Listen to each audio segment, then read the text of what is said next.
Hi everyone, thanks for tuning in to this episode of Nick Egan Times. On this episode, we have two world-class composers and producers. We have the multi-talented Mark Batson and Chris Hanebutt, who are the powerhouse duo behind HBO's Critic Choice winning documentary The Alabama Solution, which premiered at Sundance and is now streaming on HBO Max. Mark is a six-time Grammy winner with over 132 million albums sold, working with Eminem, Beyoncé, Jay-Z, Nas, 50 Cent, Alicia Keys, Yo-Yo Ma, and Dave Matthews Band, with credits including American Hustle, Tonya, Spider-Man 2, Empire, and Godfather of Harlem.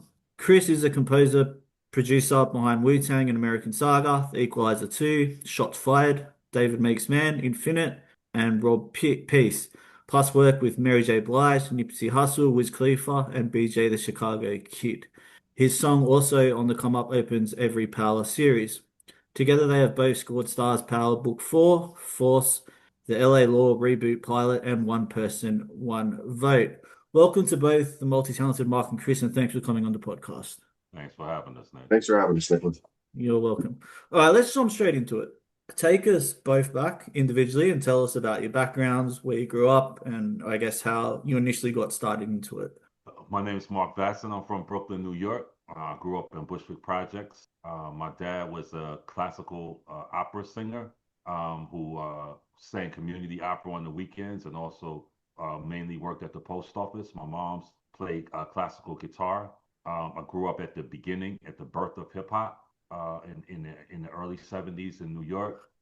During that time, taking piano lessons. Myself and my brothers and sisters, we all had classical piano lessons, and we were playing at Carnegie Hall by the time we were 12 and 13 years old. But also, I was in a rap group, and I love hip hop music at the birth of hip hop. My brothers and sisters had jobs in Harlem, so I would travel up to Harlem to see the early hip hop culture being born. Some of the first big rap groups that became legendary. I got a scholarship to play jazz piano at Howard University. I was the jazz pianist for their big band. From there, I went on to be the pianist for the African American Culture Department at Smithsonian Museum, where I had an 18-piece big band that played Duke Ellington music and music of the 30s and 40s. I got out of school, got my first job as a programmer for Arabian Rakim, toured with a lot of bands, got signed as a rapper. Then later on went to tour with a lot of bands and then started to produce records after that. The first record I was serious about producing was NDRE's Acoustic Soul, which was nominated for 7 Grammys, including Album of the Year. And then from that point, I've been producing records and since and lately over the last 5 or 6 years or so, scoring film and television with Chris. Incredible. I don't even know how to follow that. I'll try. Yeah, go. Um, my name's Chris Hanebutt. Born in Delaware, Dover, Delaware. Grew up in South Carolina, and split my time back and forth. I was always a music lover, but most of my stuff as a kid was I did barbershop quartet stuff with my dad. Got me into that as a kid, but I didn't get into really heavily playing instruments until I was in college. I was 20 when I picked up the guitar for the first time, and then just became completely obsessed with it.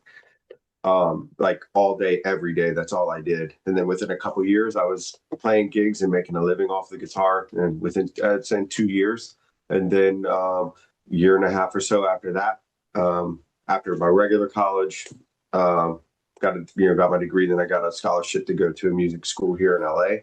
So I left South Carolina and moved out here, lived in Hollywood, did that whole thing, and then got my first gig scoring a commercial for the NBA. I met somebody at a party, and the guy was like, "Oh, can you score?" And I was like, "Sure."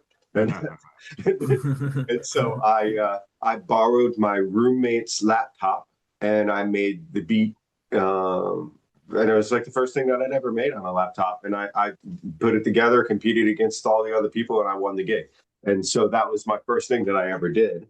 And then I worked on some shows on NBC and things like that. And then got back into performing for a while, and then took a crack at doing artist stuff, 15 years ago, working with other artists, and then and different television shows for Fox and things like that, and movies like Equalizer and all, all the things that you mentioned.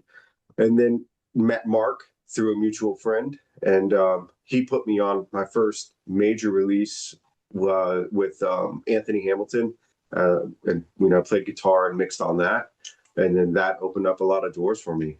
And I was able to then use that that Mark put me on for, and a music supervisor friend named Jabari Ali put me on some, because of that, I was then able to work with BJ the Chicago Kid and signed a deal with Fox to write the theme song for Shots Fired and a bunch of other songs for that. And then, it just kind of started rolling with lots of ups and downs in between as the industry goes. But I mean, that's the gist of it. That's incredible. Thank you for both sharing that. It's remarkable. Tell me about how both your working relationship and how you collaborate is. How does that, I guess, what's the dynamic?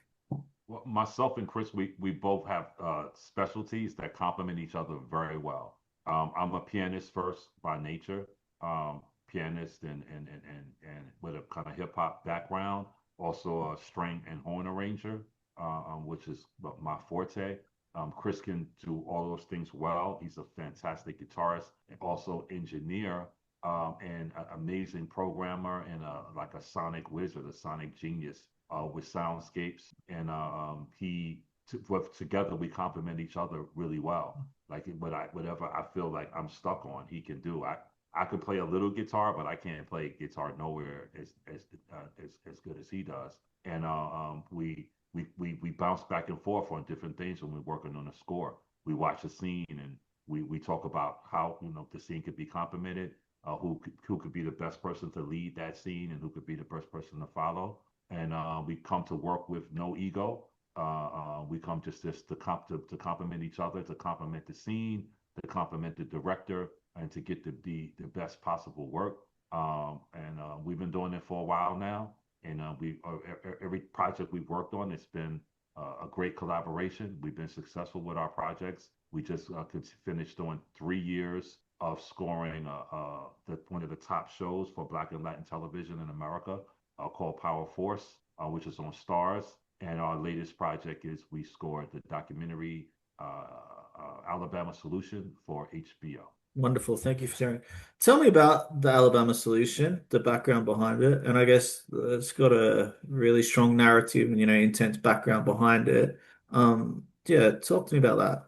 So Alabama Solution is a documentary that focuses on the Department of Corrections in Alabama and the atrocities that are going on, the murders and the enslavement and the disappearing of individuals. It's what separates it from, there's been other documentaries on the criminal justice system here in the U.S., but this one is mainly filmed by the incarcerated men on contraband cell phones, which makes it incredibly raw. The footage is undeniable, right? I mean, and to see it like that, as if like you are there with these men as they're going through what they're going through, is just, it's heartbreaking and yet inspiring at the same time, because the main characters, Kinetic and Melvin, are just their heroes and putting their lives on the line by telling these stories. So it's a really incredible piece of art, in my opinion. I mean, like Andrew Jerikai and Charlotte Kaufman, the directors and producers, I mean, they put together a really incredible documentary, and we're really lucky to be a part of it. I mean, it's the most meaningful project that I've been a part of. It's a legacy project, and you don't get to be a part of many things like that, I think, in your career. I mean, and we've been lucky. Mark's been a part of many legacy projects that he can hang on the wall, and this one, for me, is one of those projects. Yeah, thanks for sharing. You should both be proud. How emotional and confronting was it? This project was extremely emotional. I mean, from the first point, we work with a supervisor named Sue Jacobs. I've done a lot of films with her, and when she sent over the footage, it was shocking.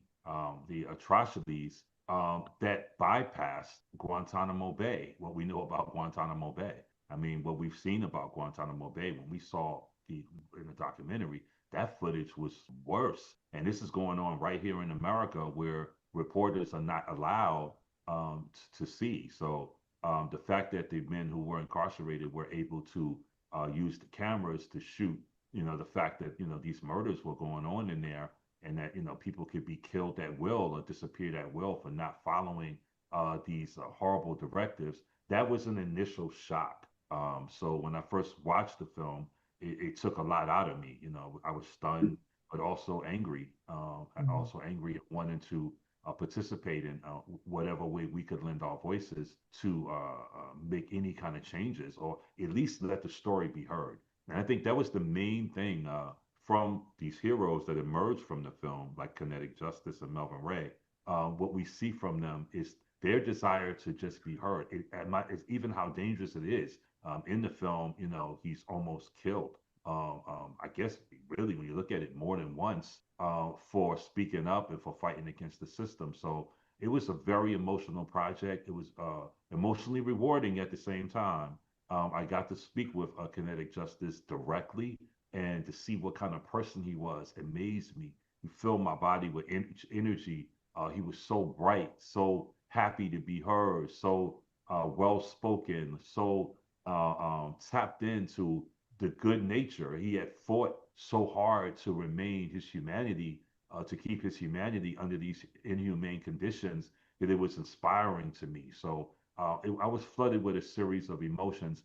But now this is action time, and I'm glad to be pushing the ball forward, to be spreading this word all the way to Australia, for people to see the Alabama Solution, watch the Alabama Solution on HBO, to go on the alabamasolution.com website and get involved, and to make sure that things don't happen, that these atrocities are ended once and for all, that America does have the highest incarceration rates in the world, and we need less recidivism, and we would like to see some rehabilitation come out of this, as well as just the punishment.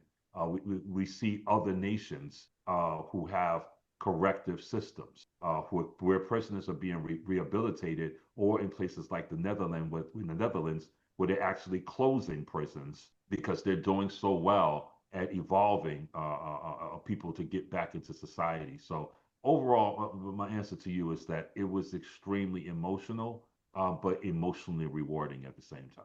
Significant. And, thank you for sharing that as well, because getting the message out there is half the battle, and you're doing an incredible job, both of you doing that. So sensational. All right. Tell me about Stars Power book and the background behind that, and I guess that experience. That is so I have a friend that works at Lionsgate that that I met right before COVID, and through the whole shutdown, we were talking more and more about this project that stars at Power.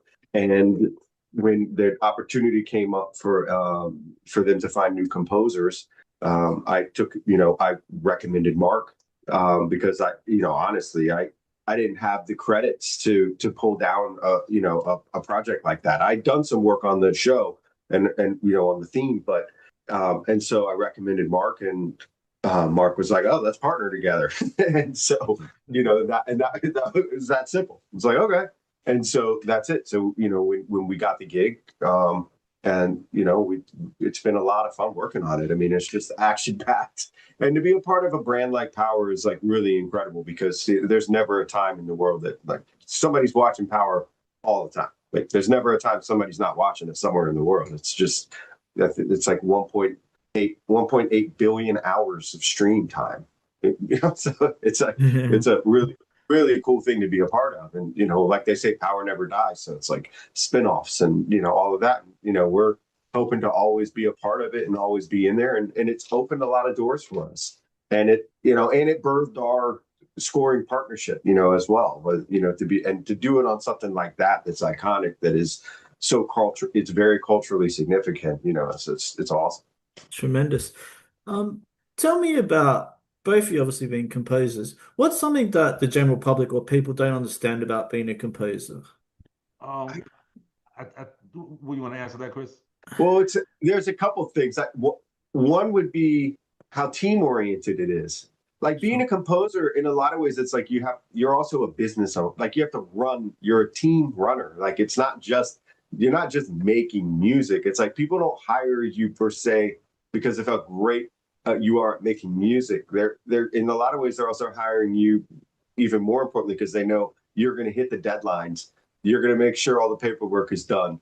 You've got the team that can handle whatever needs to get handled, right? You're okay. You can collaborate with people. You take the phone calls on time and you show up to the meetings and you don't argue.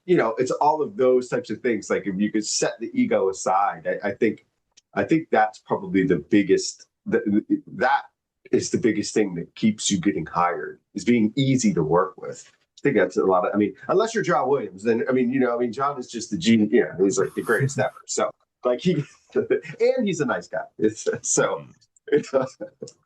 But I think that people don't understand that when we're working on television, when you see a major motion picture, a movie is going to be, hour, 30, 40 minutes to average hour and a half, 40 minutes to 2 hours.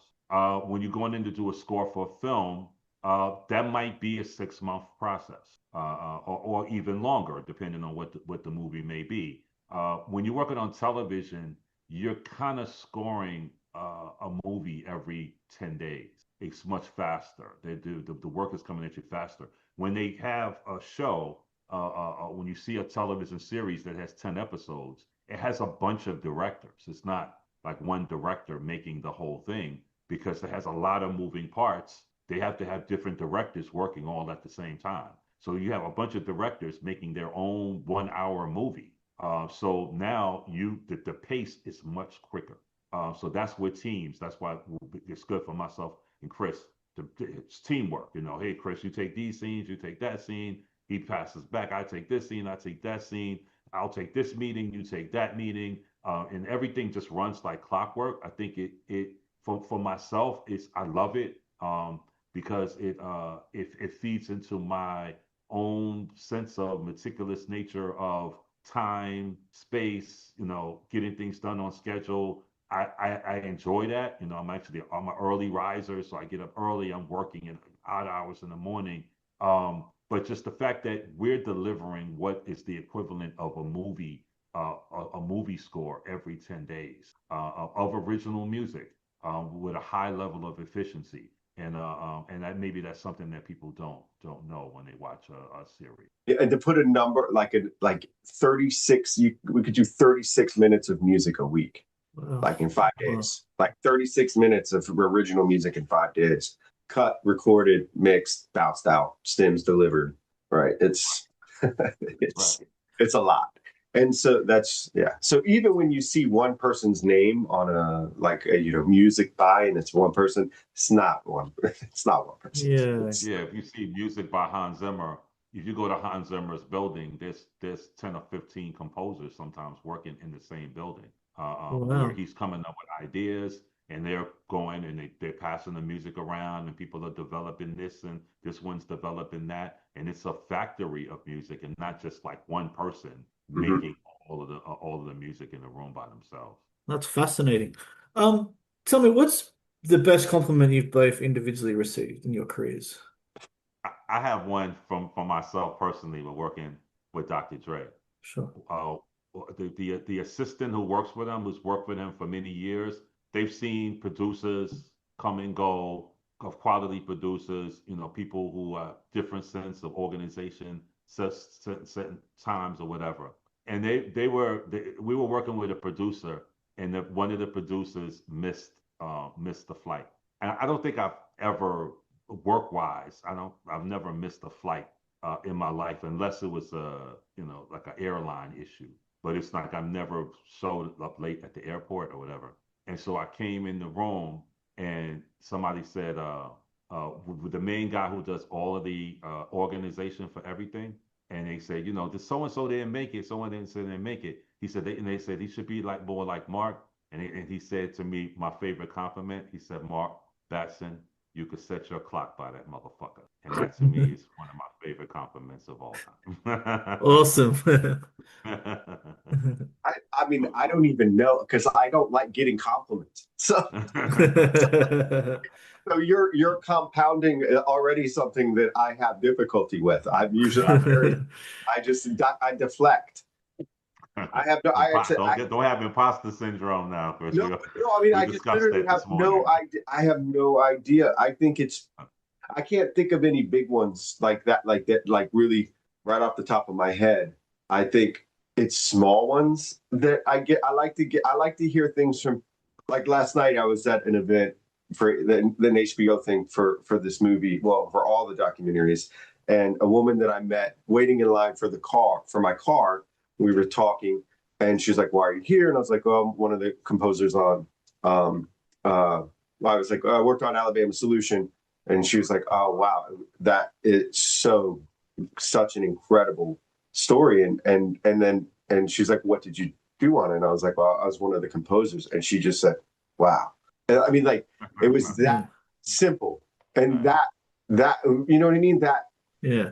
emotional of like, wow, like that's it. Like that type of a reaction is like, it like makes it, that's what makes me feel. That made me feel really good because I was like, "Oh, she got it." Like, oh, she really Yeah. appreciates. Nice. Yeah. Amazing. So Yeah. That's amazing. What, for both of you individually, who's the most talented artist you've ever worked with? I, I can't really answer that question because people are talented in different ways, Sure. and that's why I really can't answer. I mean, I teach at USC part time right now, and I have a student that's in my class now that is one of the most talented people that I've seen in a long time.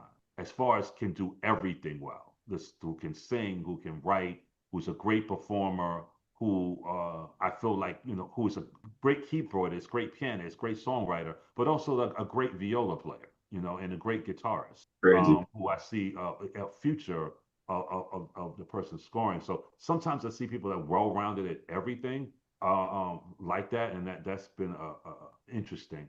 But each artist, like I think Eminem as a rapper, I mean, like what he does is rap wise. I don't think any human being has ever accomplished that. So I would say he's most talented at what he does. But then Nas is just as talented as Eminem, but in a totally different way. You know what I'm saying? So Yeah.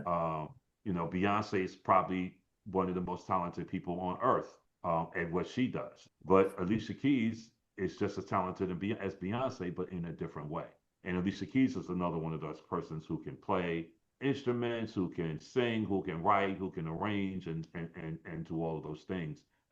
But again, I might meet somebody who does something physical, some physical with their bodies, who might be, I went to see this a group that dances in New York called the Urban Bushwomen, and some of the dancers for them, or for the dancers for Alvinelli, are some of the most talented people I've ever seen in my life.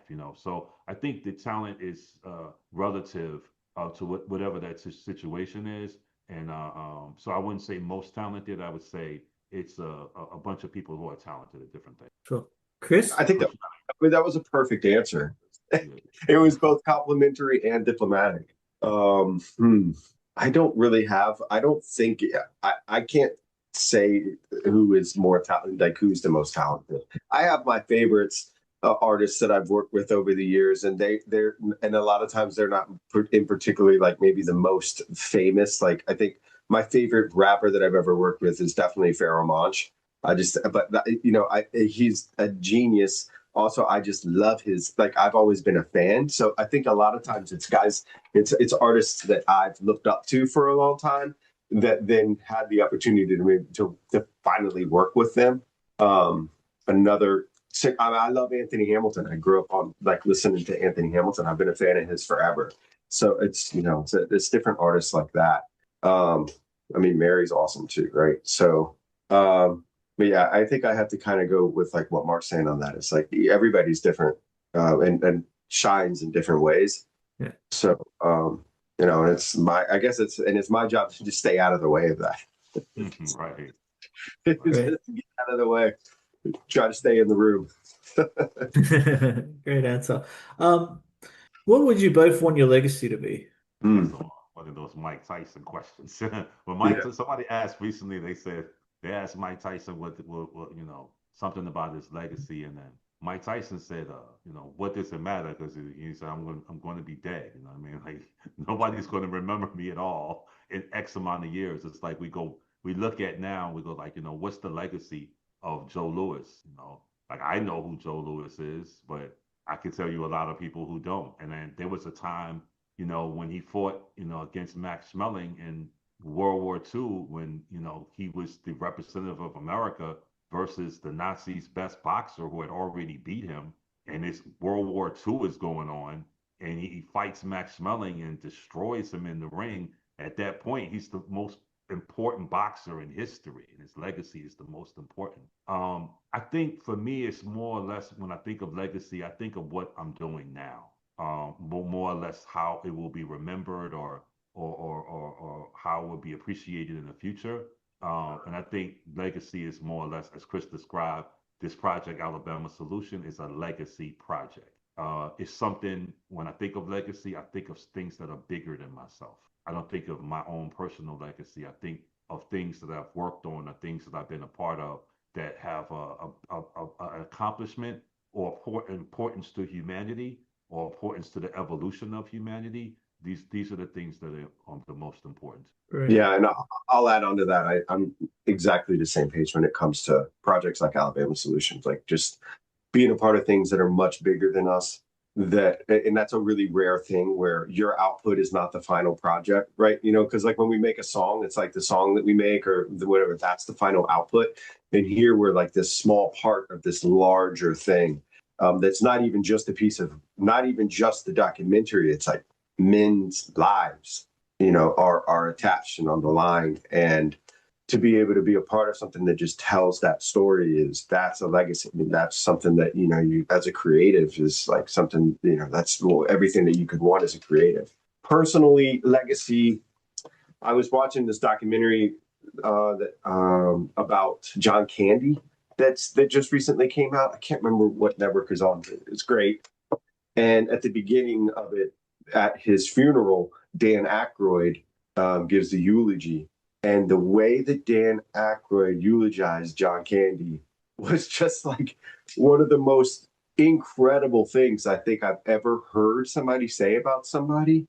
And I heard Count Basie do the same thing in his book,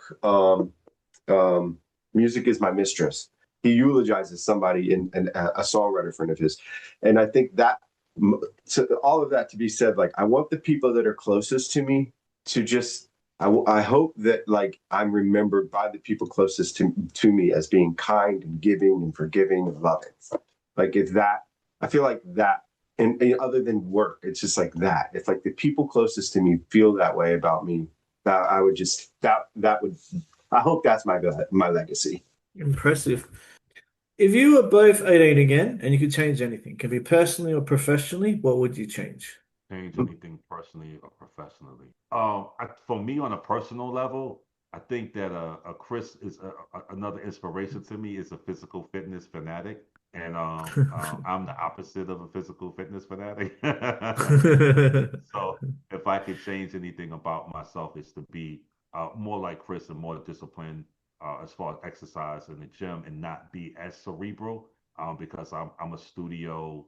I could just be in my space and just create for X amount of time.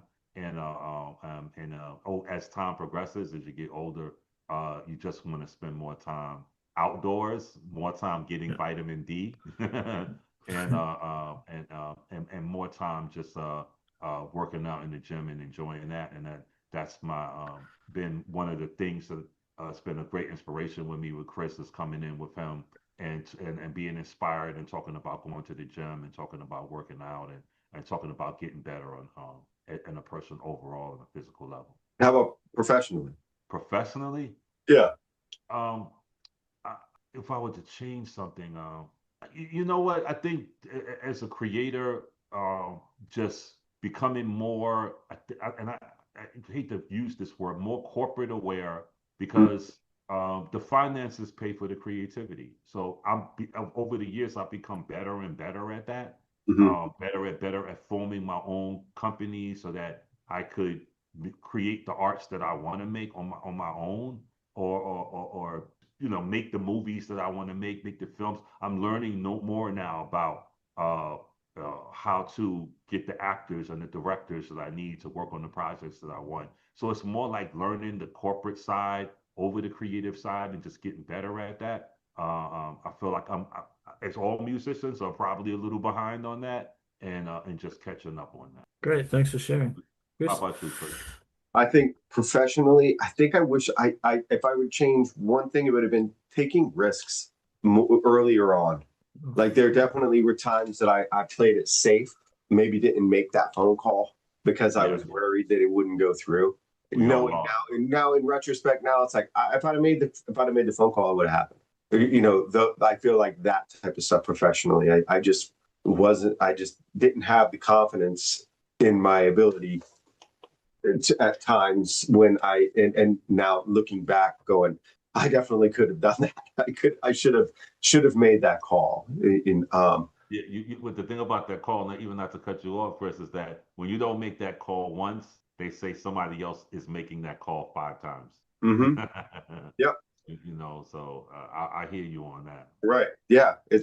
And being out and about and doing those types of things. Early on, early in my career, I was just wanted to be great at it. I just wanted to be good. I wanted to get better at all the different types of crafts. And one of the crafts that you have to be really great at is being out, like being around people, being with, because networking is so important in the industry. And early on, I was so just like, oh, if I'm great, people will notice. But it's like, well, not if you're by yourself all the time.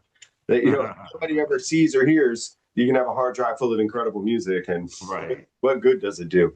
So to piggyback on all of that, I wish I'd have released more music. Like I wish I would have just released more of my stuff and like things that I'd done with friends really early on.